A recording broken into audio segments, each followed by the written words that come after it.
Hi, good afternoon, everyone. Good to welcome back to some of you out there who are on the trail. Good to see you all. Okay, as you just heard from the President Biden, he spoke with President-elect Trump to congratulate him on his victory. He also assured him that he would direct his entire administration to work with his team to ensure a peaceful and orderly transition of power. That is what the American people deserve. He also spoke with the Vice President to congratulate her on a historic, inspiring campaign. And for some people, this election is a time of victory, and others, it's a time of loss. To state the obvious, Tuesday's night's results were not our team's desired outcome. There's going to be a lot of post-mortem analysis of what happened in the coming days, in the coming weeks, even in the coming months. And so I'm going to leave those questions to the election experts. That is certainly not my role today. But what you heard from President Biden is that the struggle for the soul of America since our very founding crosses generations and is always ongoing and is still important today.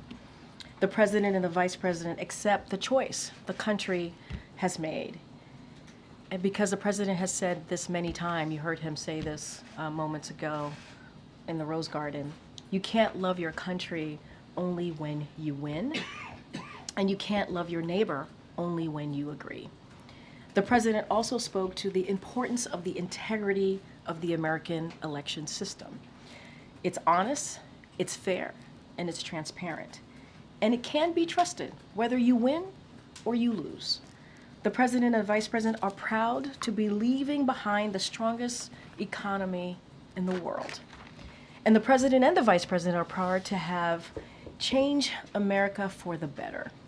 That's going to be their focus in the upcoming remaining days. You heard the President say that we have 74 days left of his administration, and they are going to make every day count on behalf of the American people, regardless of who voted for them. With that, Zeke? Thanks, Karine. First off, do you have an update on when the President-elect will come visit the President here? So as we said in our statement yesterday after the Vice President spoke at Howard University, our teams, the President obviously invited the President-elect to the White House for them to meet. Our teams, their team and our team are working on that, and we certainly will share once we lock something in the near future. Second, when the President spoke in the Rose Garden a little bit ago, one thing he did not do was take any accountability for his party's defeat on Tuesday night. Does he feel any sense of responsibility for the outcome? Does he feel he should have done things differently through the course of this campaign? So there's a lot there, and let me, if you don't mind, give me a second to unpack all of this, because I think it's important for the American people to hear this as well. Look, the President has spoken to this, and I'll say it again here. He was certainly inspired by the campaign that the Vice President ran. When he decided to pass the torch over to the Vice President, you saw the party come right behind her, support her, right after he was able to do that. And it's because she was the right person for the job. You heard him say that in 2020, the reason why he selected her as her running mate, because he knew she would be able to do the job on day one. And you heard that obviously once he decided to pass the torch, which he didn't think about, like give any second thought, right? He thought about it and did it. Like, it wasn't something that he gave a second thought to, as I just said. He knew it was the right thing to do. And I would want to say as well, is that if you look at the 4 years, almost 3+ years, there are some historic accomplishments that they were able to do together, whether it's beating Big Pharma, and now Medicare is able to negotiate, whether it's getting a bipartisan infrastructure law, whether it's the PACT Act, the Bipartisan Infrastructure, the CHIPS and Science Act, thank you so much.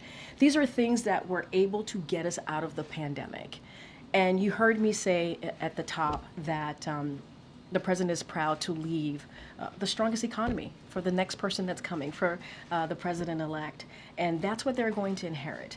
But with all of that said, and this gets to your question, despite all of the accomplishments that we were able to get done, there were global headwinds that because of the COVID-19 pandemic, obviously COVID-19 led to disruptions with the supply chain, and it had a political toll on many incumbents if you look at what happened in 2024 globally. And that's part of what you saw, right? You saw that there was a political toll on incumbent parties around the world here. Now, I'm going to be very mindful and leave the political analysis to the pundits. They're going to dig in, they're going to look under the hood, they're going to see exactly what happened. But what we saw 2 nights ago was not unusual to what we have seen from the incumbencies around the world on the global stage. To restate my question, does the president feel any responsibility for the outcome?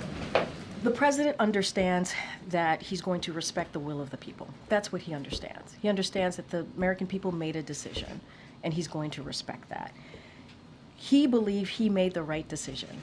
When he stepped aside, decided that he wasn't going to run, he automatically... Guys, here's the thing, and we can't rewrite history. We have to remember what happened in 2022. 2022 is a perfect example, actually, because when we came out of 2022 midterms, we saw a successful midterms for any new administration in over 60 years.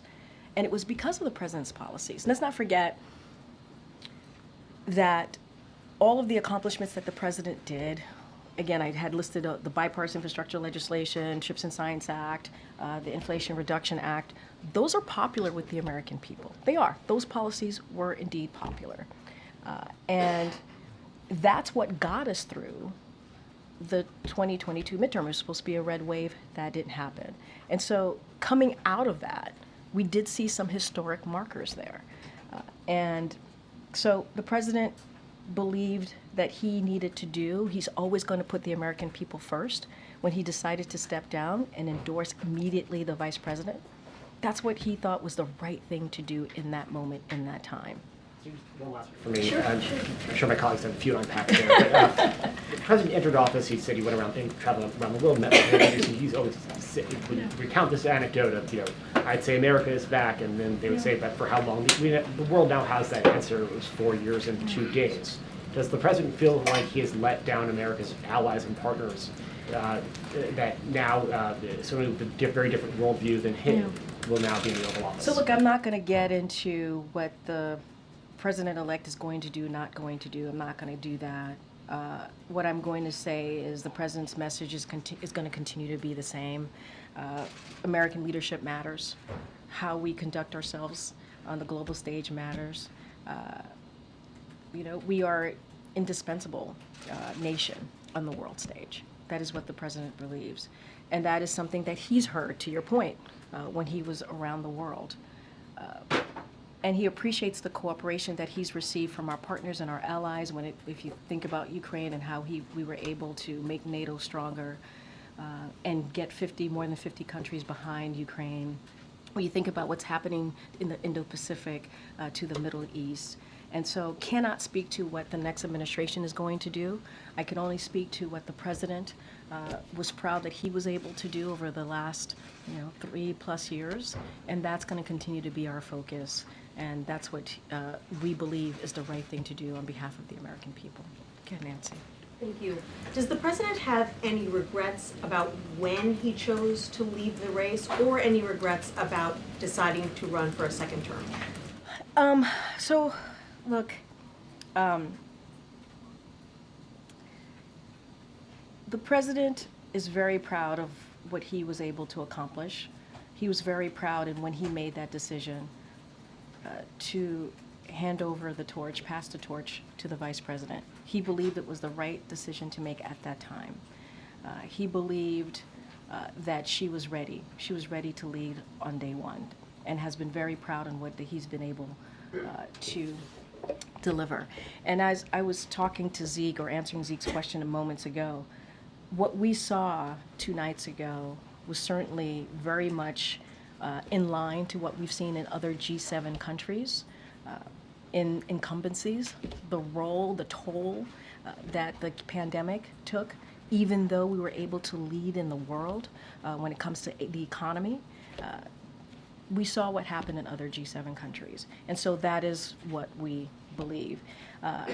Look, there's going to be a lot of punditry, a lot of election experts who are going to have their opinions, who are going to have their thoughts.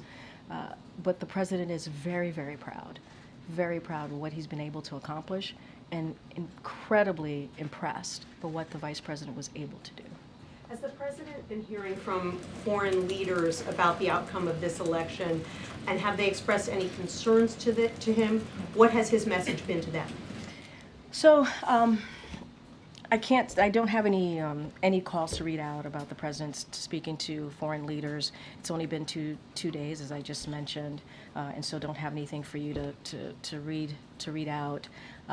But it's very much, what I just said moments ago about his message to world leaders about how important it is to have our participation, Americans' leadership on the world stage, and what that means. And we've been able to see that for the last 3+ years, whether it's Ukraine, whether it's the Middle East, whether it's Indo-Pacific. A lot of that, making NATO stronger, was certainly the president's leadership, and that's what other allies and partners, that's what they rely on us on. And so we're going to continue to do that. That's going to be our focus in the next 74 days. I just don't have anything to read out. But our message is America is going to continue to be there. I can't speak to what the next administration is going to do. And the president said today that he's going to assist with the transition. Yeah. Has the Trump transition team been responsive? Have they taken the steps that need to be taken so far in order to ensure an orderly transition? If you're talking about the MOUs that the transition teams need to sign, as of now, the Trump-Vance transition team has not yet entered the agreements with the White House and the General Services. And our Chief of Staff, Jeff Zients, reached out to the Trump-Vance co-chairs. And so we're going to leave that line of communications open. We're going to be helpful here. We want to have an effective, efficient transition of power, and so we are ready to provide that. As you know, the president invited the president-elect, Donald Trump, to come to the White House, and so once we lock that in, we certainly will share that with all of you. But we're ready. We're ready to assist. We've been trying to be there and be ready to assist in any transition, with this, obviously, this transition. And so we're going to reach out, have those conversations, and so I'll just leave it there. Okay. Thanks, Karine. Does President Biden believe he could have won if he stayed in this race? President Biden believes that he made the right decision when he decided to step aside and immediately endorsed the vice president, and you saw the party come behind her, support her, and he believed it was the right thing for the American people. He put himself aside. This was not about him. This is about what was right for the American people, and that's what he believes. He believes it was the right decision to make, and he's very incredibly proud. And just to follow up on the previous questions, the president said when he stepped aside that his #1 priority was making sure that Vice President Harris would succeed him at the White House. That, of course, is not going to happen. So does he have any regrets? In which way? Any regrets in how it all played out? Since I mean, I said this at the top. This was not the outcome that our team had wanted. So are we disappointed? Yes, we are disappointed. It would be false for me to say that we were not. But we also respect. We respect the outcome of the election. We respect what the American people voted for, wanted. And so because of that, the president is also going to make sure there is a peaceful transfer of power. Because that's what the American people deserve. And so, not going to get into analysis here of specifics of what happened, but what we know is the results. And so, are we disappointed? Of course. Of course. But it is important to make sure that what the American people decided on, what it is that they wanted to see, that we respect that, and we'll do that. And what are the president's top priorities in the next 70 or so days? When Trump comes in, he couldn't do quite a bit of what President Biden has put in place through executive action. So a couple of things. Again, I'm not going to get into hypotheticals here about what the president-elect is going to do or not do. I can tell you a couple of our things that we're going to focus on in the upcoming 74 days. And we're going to make sure that we keep the government open. We're going to deliver assistance for communities devastated by Hurricanes Helene and Milton and other recent disasters.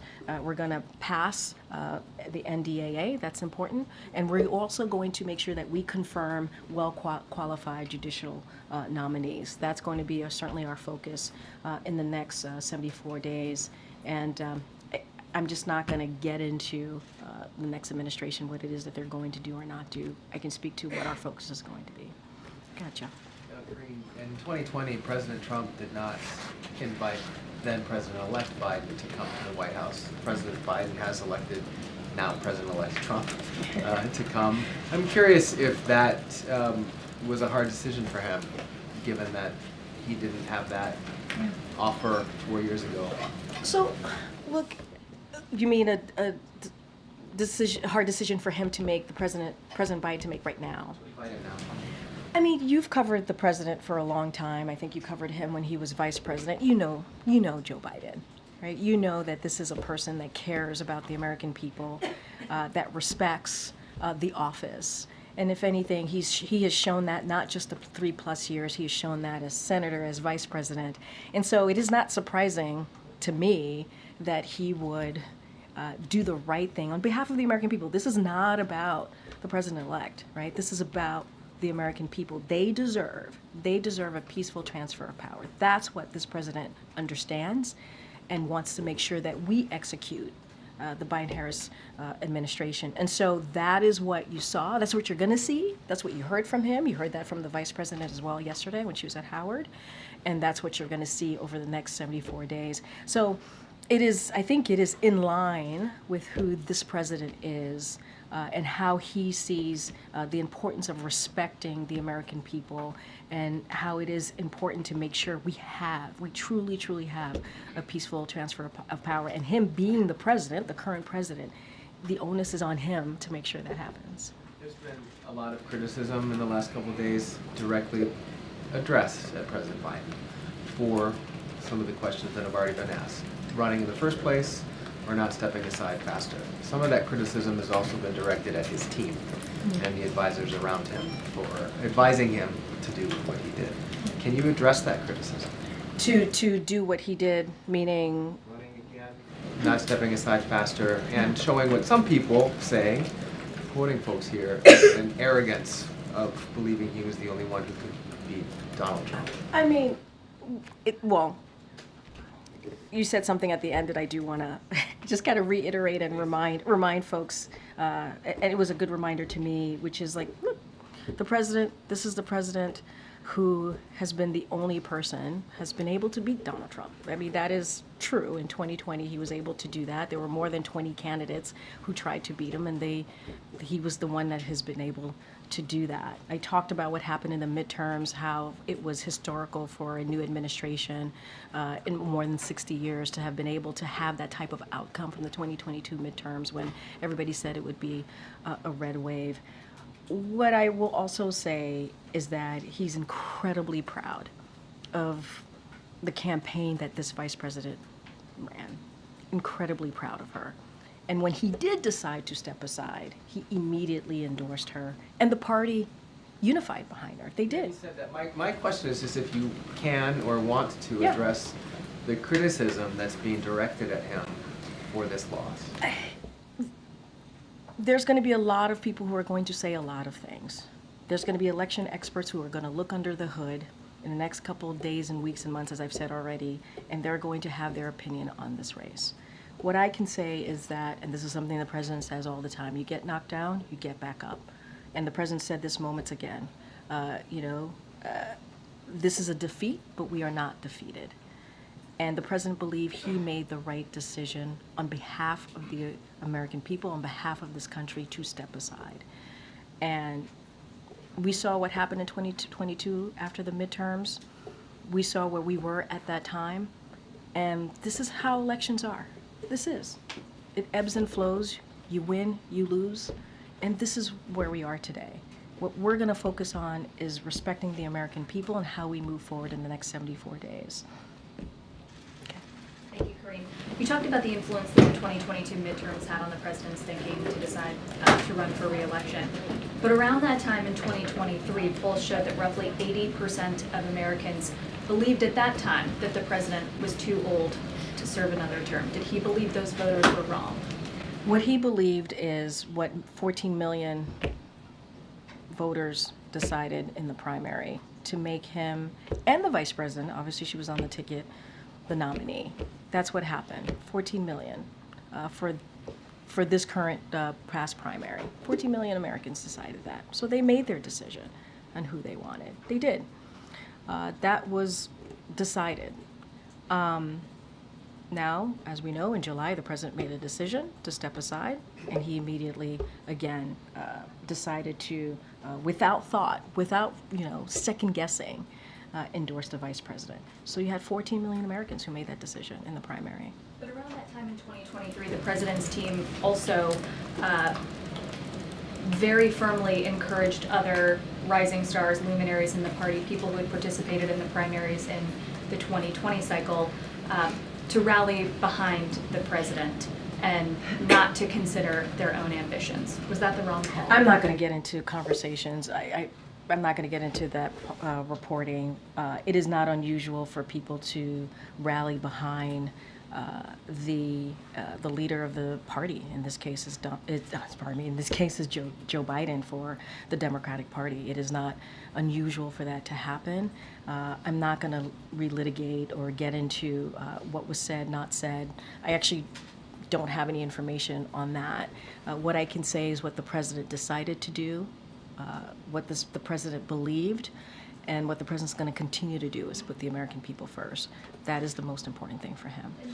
Does the president have worries about what the country and what this office will look like after January 20th? Look,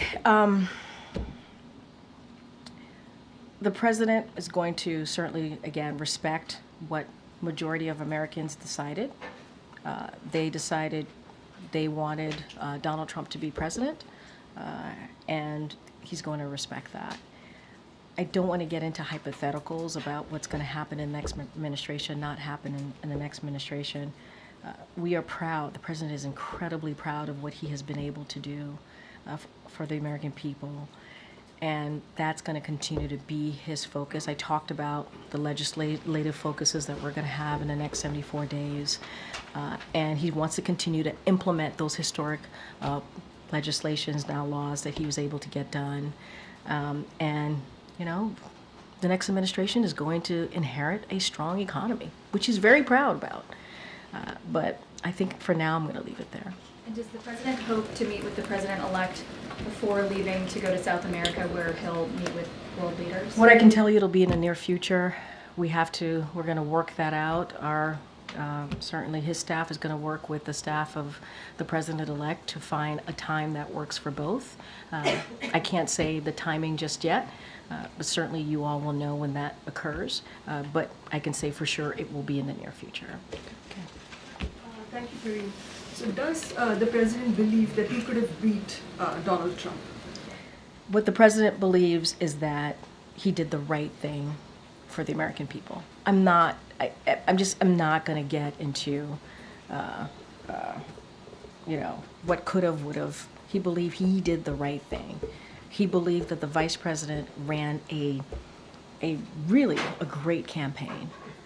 He's incredibly proud of what she's been able to do, and how she was able to unify the party, and how she stepped up and was able to get running with a impressive campaign. And so that's what he believed. He thought it was the right thing to do. And here's the thing, the party unified behind her. And I think that's what is important. He believed he did the right thing.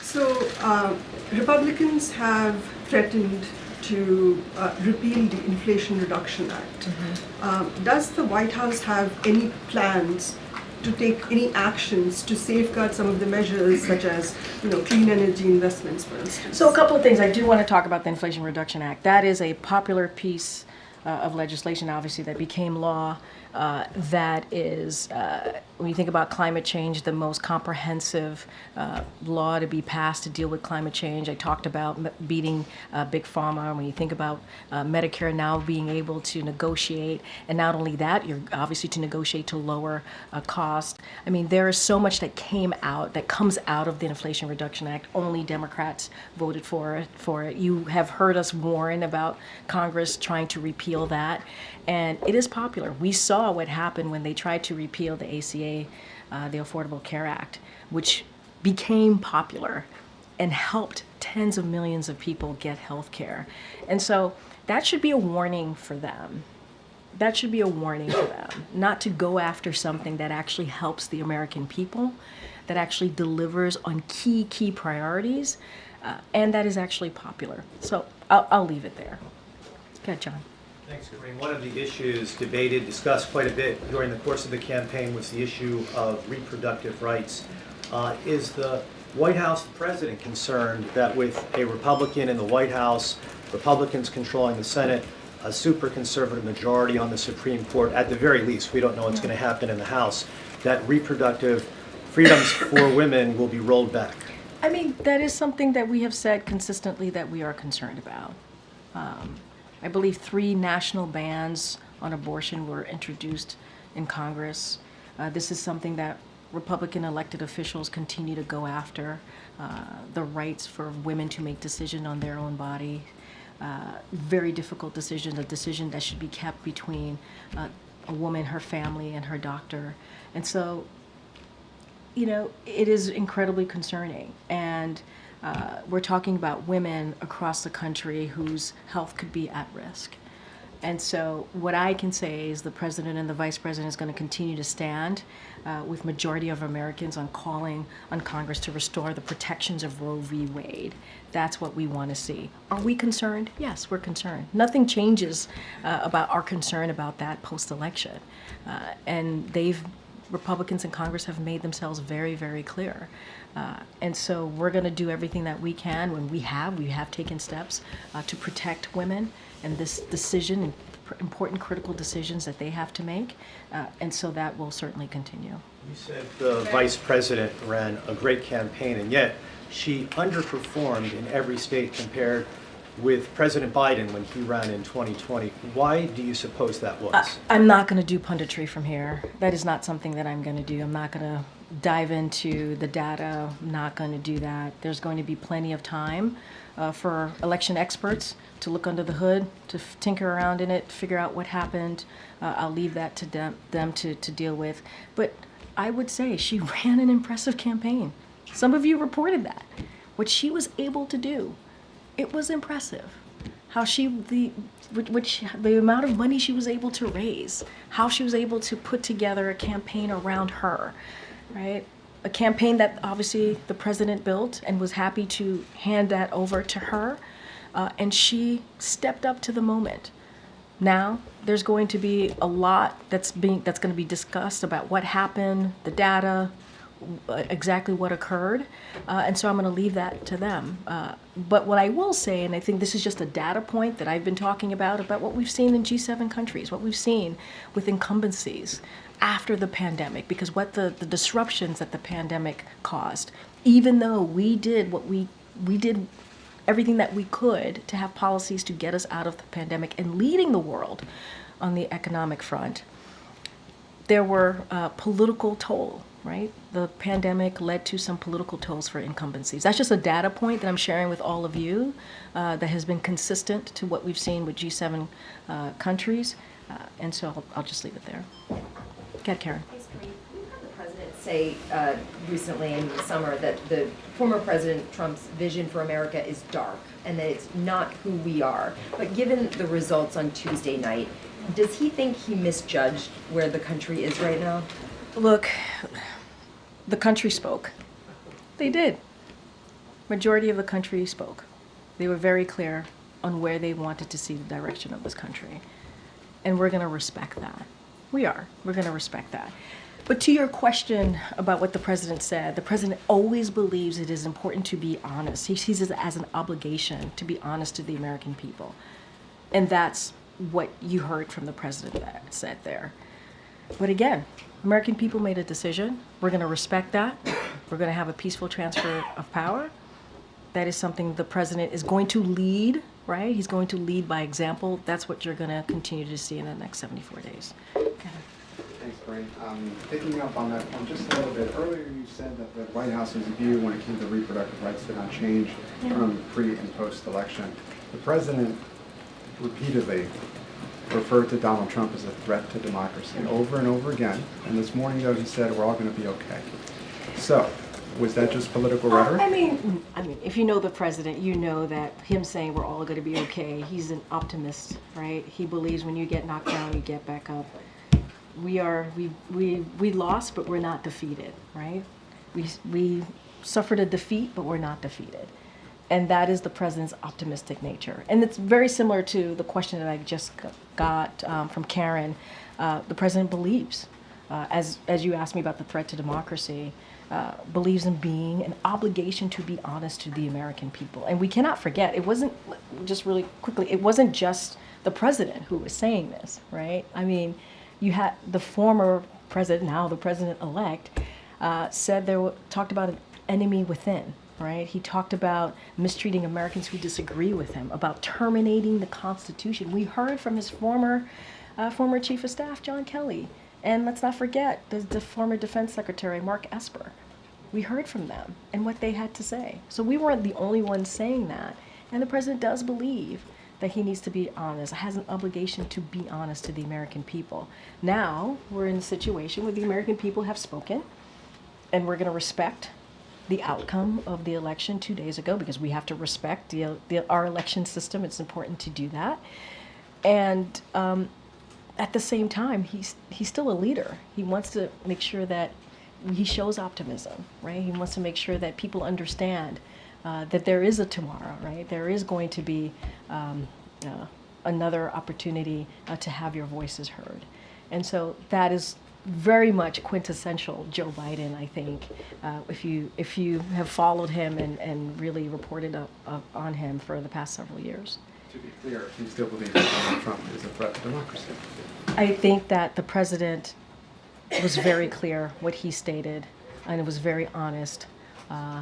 And what we are trying to do, and I get your question, what we are trying to do is respect what the American people decided. We're not trying to cause any divisions here. We're trying to be very respectful of what the American people, but again, when he spoke, he wanted to be honest with the American people and shared what he believed, and it wasn't just him. But right now, we want to move forward. We want to make sure there's a peaceful transfer of power. That's what the American people deserve. On another topic, do the election results ramp up the urgency to get more aid to Ukraine?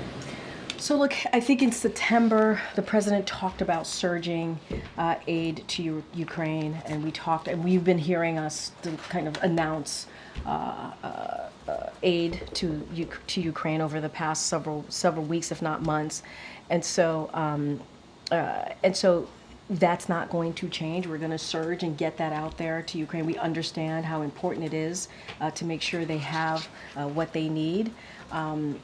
And so that hasn't changed. That is no different. And so we're going to surging that aid to Ukraine.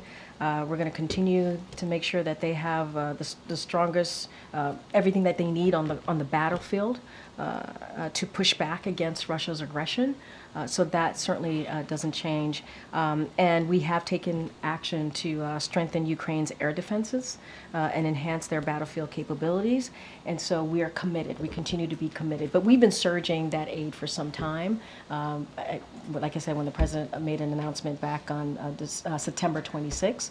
And so that's going to continue for sure. And one last one, if Sure. I may. Yeah, Senator sure. Bernie Sanders, he says that he has suggested that party leadership abandoned the working class. What's the White House response? I mean, look, obviously we respect Senator Sanders. He's been a partner with us in many of the important historic pieces of legislation that we were able to get passed.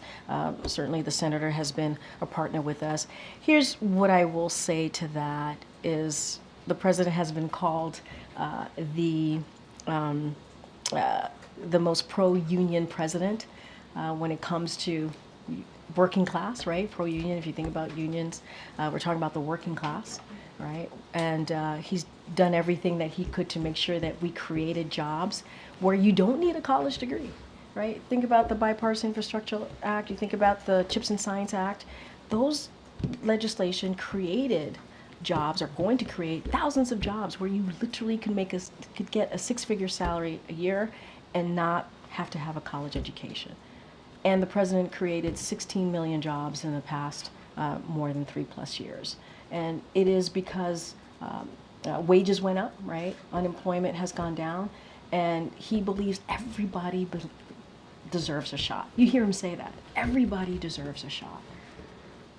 And building an economy from the bottom up, middle out, making sure that we are continuing to grow the middle class. I think you see that in his policies.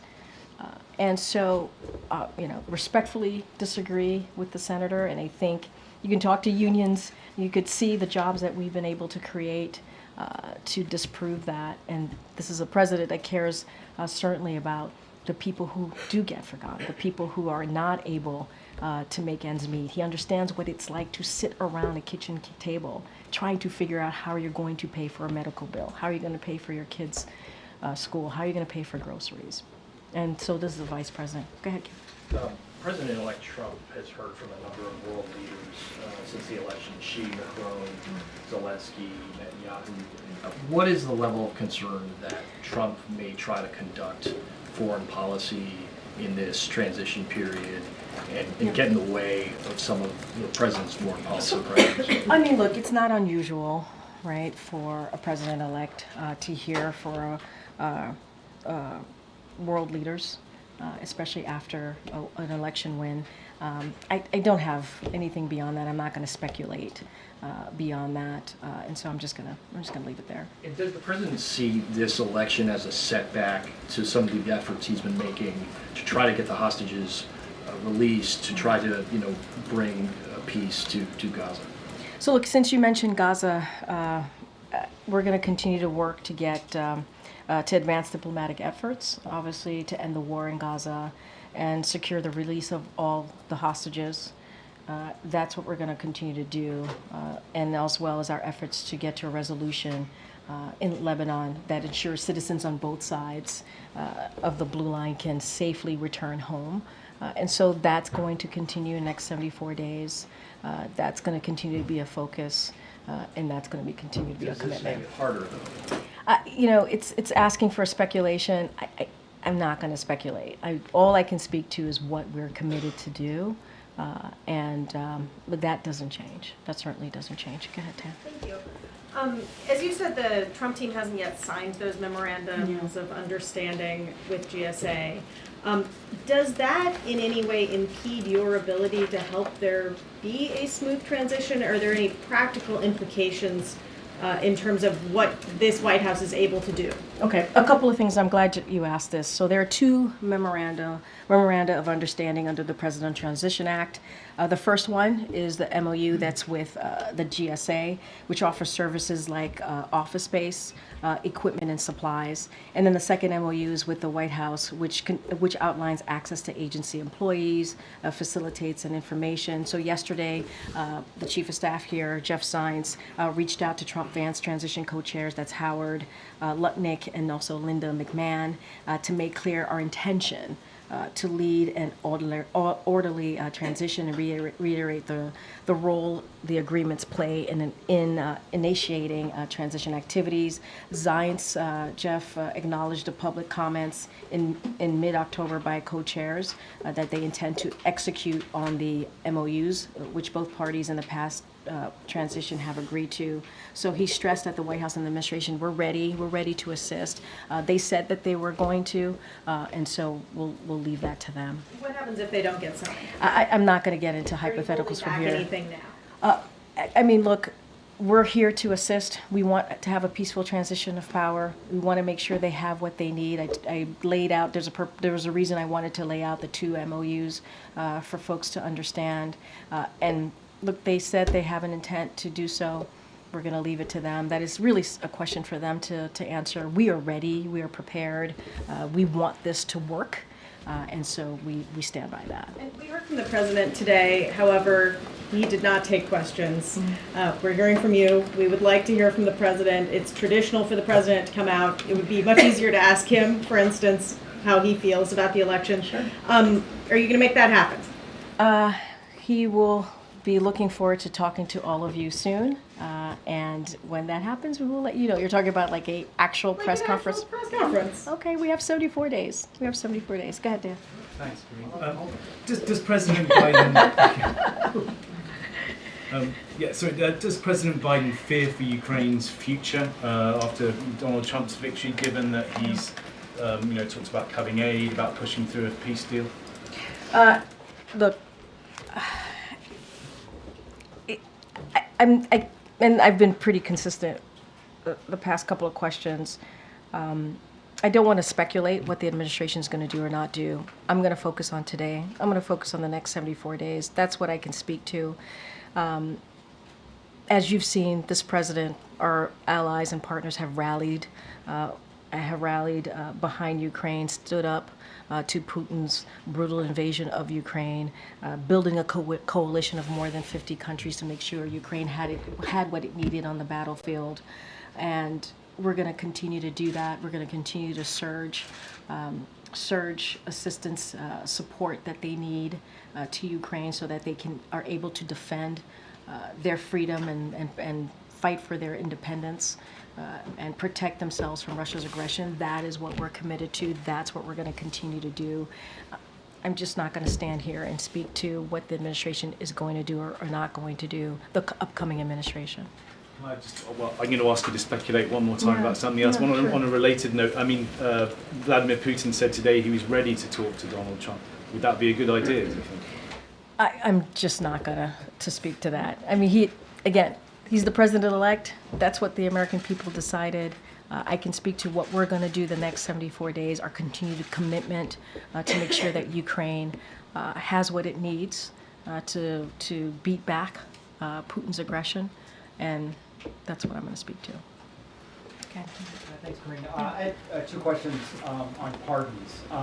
The first, does the president intend to pardon any administration officials or people that Trump has threatened with any sort of legal actions?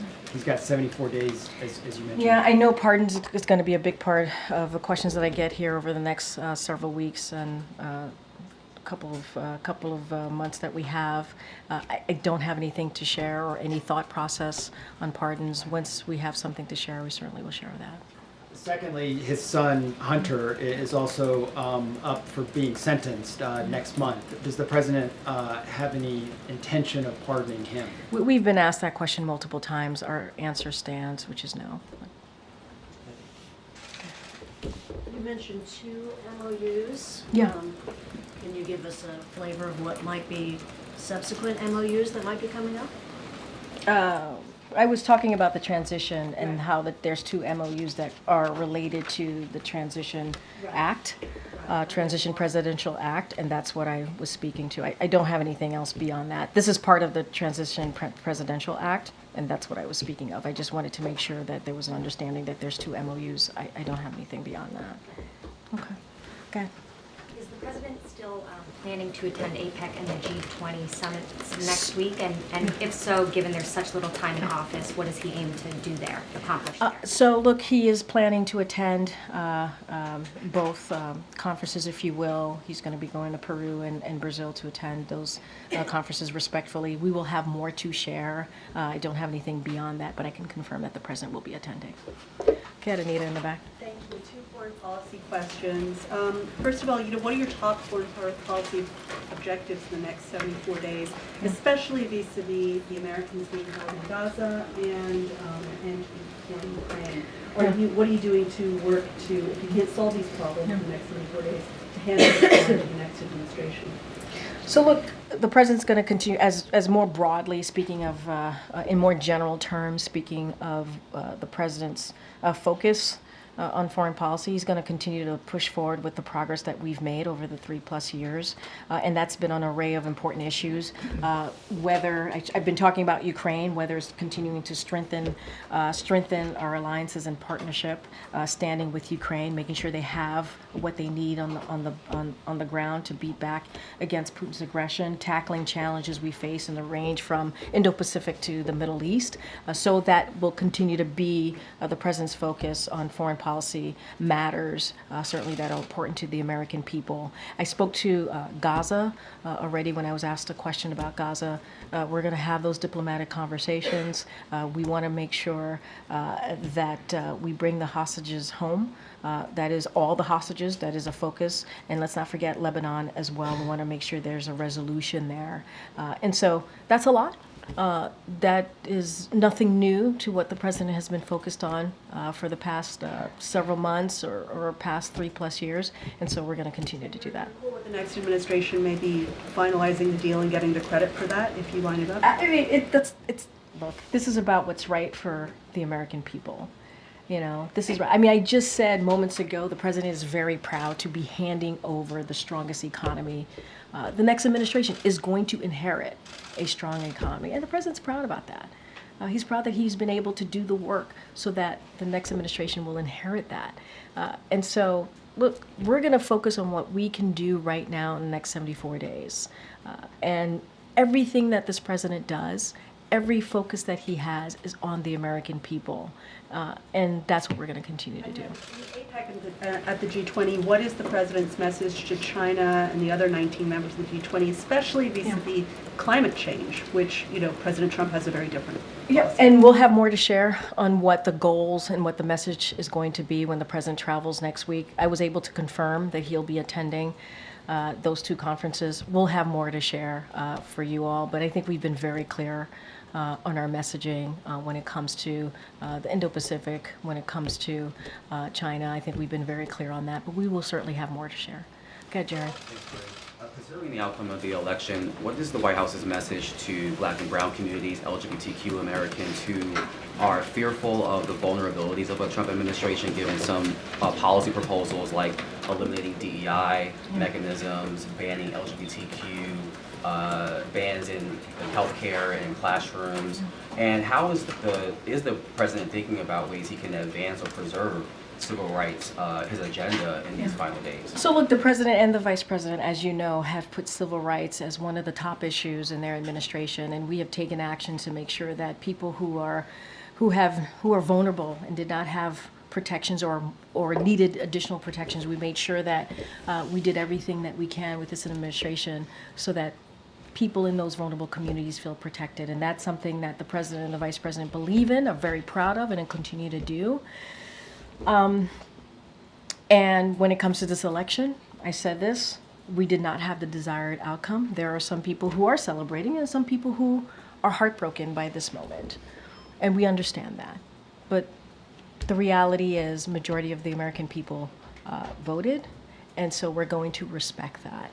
I don't have any new policies to speak to, but for those who are hurting, we see you, we hear you, we understand what you're going through, but don't have anything else to speak to. One more question. There are reports of racist text messages targeting Black Americans being sent across the country, particularly on college campuses, Ohio State, University of Alabama, Clemson University. And these messages are claiming to be from Trump supporters, indicating that recipients have been selected to, quote, pick cotton on plantations.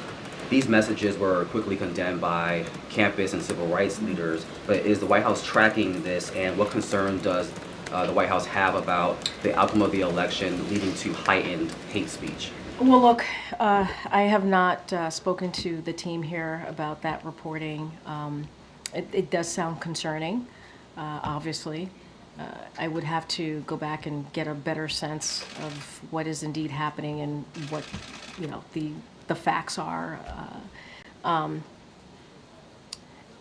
You know, just going to the broader question, it is important for every community to feel safe, to feel protected. That is something that this President has done and the Vice President has done over the 3.5 years. We understand how vulnerable communities can feel, and it is important that we do that. And I think that's why in the next 74 days, the president wants to lead by example. That's why we keep talking about a peaceful transfer of power. That's why we keep talking about the importance of the election system and the results, because he believes it's important to, again, lead by example as President of the United States. And that's what we're going to do here. Again, I can't speak to the reportings directly. If it is, indeed is what's happening, it is concerning. And so let me talk to the team and get you a fuller answer. Okay, go ahead. What will Kamala focus on in next 74 days? And will she spoke with J.D. Vance? Oh wait, I'm sorry, you're talking about the vice president? Yes. Okay. So I think I talked about what the administration, which obviously includes the vice president, what we're going to focus on the next 74 days. I will have more to share with you about a potential meeting with the vice president and the incoming vice president, J.D. Vance. Don't have anything to share with you at this time. Go ahead, Brian, in the back. Thanks a lot, Karine. Donald Trump had classified documents at Mar-a-Lago that he did not secure. Does the president have concerns about classified information being given to Donald Trump in the next 74 days as part of the transition, that Donald Trump would not take steps to protect that? Look, I'm going to leave it to ODNI to speak to whatever information, classified information. I'm not going to get into speculation from here, and just leave it there for now. Oh, yeah, sure. When President Biden invites Trump to the White House, will he also invite the other living presidents? Will he invite Barack Obama, George W. Bush, and Bill Clinton to be there as well? I don't have anything beyond President Biden inviting the president-elect when they spoke recently. I don't have anything more. Obviously, when that meeting lands in the very near future, we will share that. The teams are working on it. I just don't have anything beyond the president inviting the president-elect. Go ahead, Phil. Thank you. First, a quick follow-up. Just, does the president still stand by his description of the former president, now president-elect, as an existential threat to democracy? I don't have anything else to share beyond what I said. The president believes, when he said it at the time, he believes he had an obligation to be honest with the American people. I laid out what people who, former staffers of the former president said. We're talking about John Kelly, former chief of staff. We're talking about the former defense secretary. They were very clear. And we also heard words that the president-elect said, enemy within, going after people who disagree with him. And so the president is always, always going to be very honest with the American people. I don't have anything else to share beyond that. Look, we are being very clear here, right? The outcome was not what we wanted. And the American people have made a decision, and we want to respect. We want to respect the decision that the American people have made, and we are going to make sure that the American people get what they deserve, which is a peaceful transfer of power.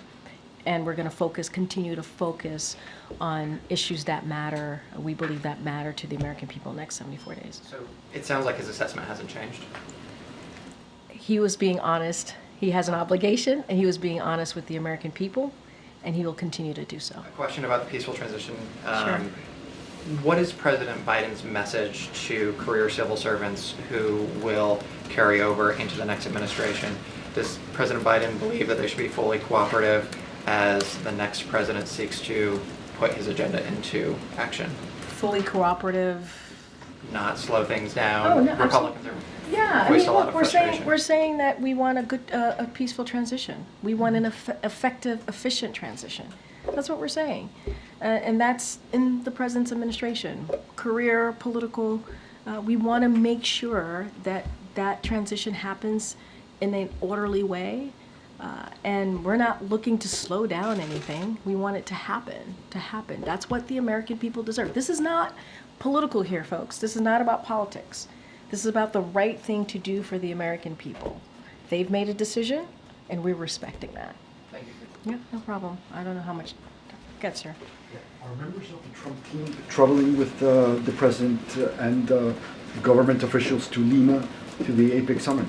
I'm sorry, what's the? Are members of the Trump team traveling, or are they going to be in Lima? You're going to have to ask the Trump team. I can only speak for the president. Yeah. Good, Jackie. Just to follow up on the pardon question, is a commutation also still off the table? For who are you talking about? Oh, no. I mean, we're not. That's not what we're going to do. You had said on our first one that the president would not consider a commutation of his sentence. Yeah, that You're stands. saying that still stands? Yeah, Okay, that great. stands. Yeah. And then I heard you earlier in the briefing talking about the pandemic's role in the outcome of this election.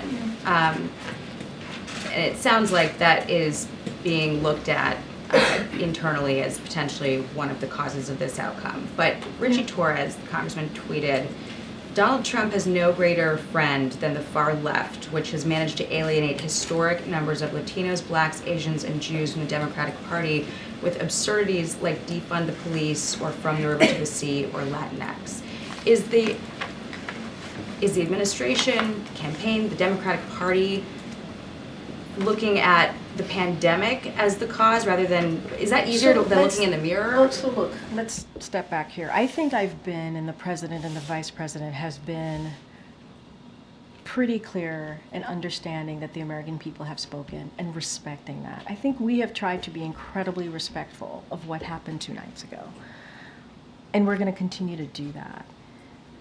And I'm not going to speak to every person in the Democratic Party who has an opinion or a thought. I'm just not. It is not something that I'm going to do.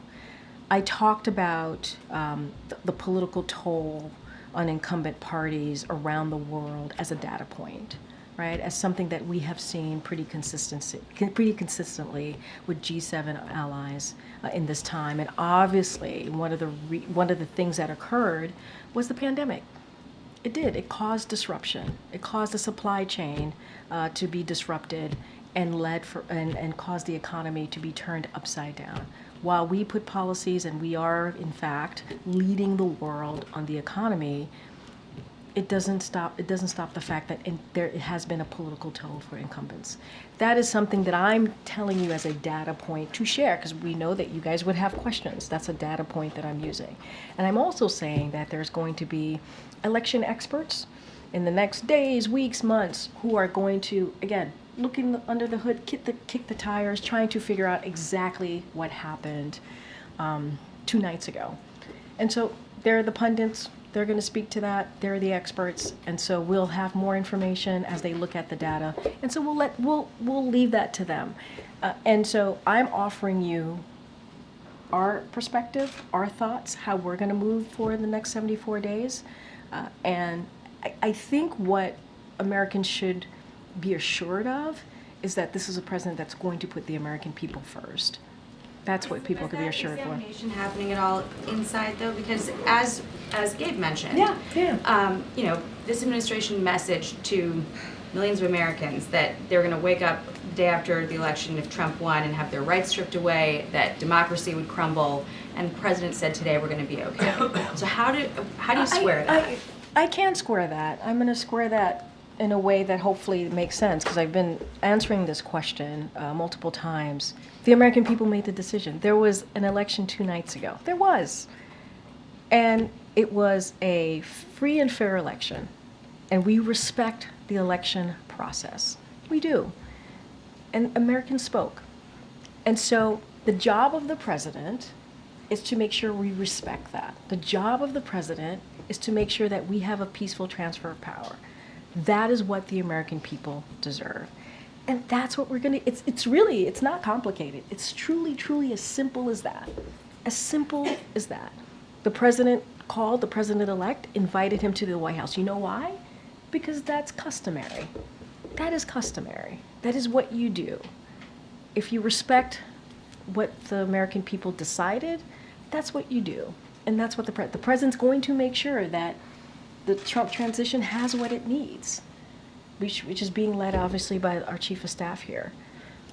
Why? Because the president wants to lead by example. It's not complicated. It really isn't. And, you know, that's important. Example, is the message to people who are fearful based on what the messaging was about the state? Well, now you're just twisting everything around, and that's really unfair. No, it is. No, Jackie, it's unfair because I've been standing here trying to be very respectful to what happened the last two nights ago. Being respectful. I've been standing here saying that we respect the decision that the American people made. I've been standing here and saying that the president's going to put the American people first. I've been standing here talking about how the president's going to make sure that they get what they deserve, which is a peaceful transfer of power. I do not appreciate having my words twisted.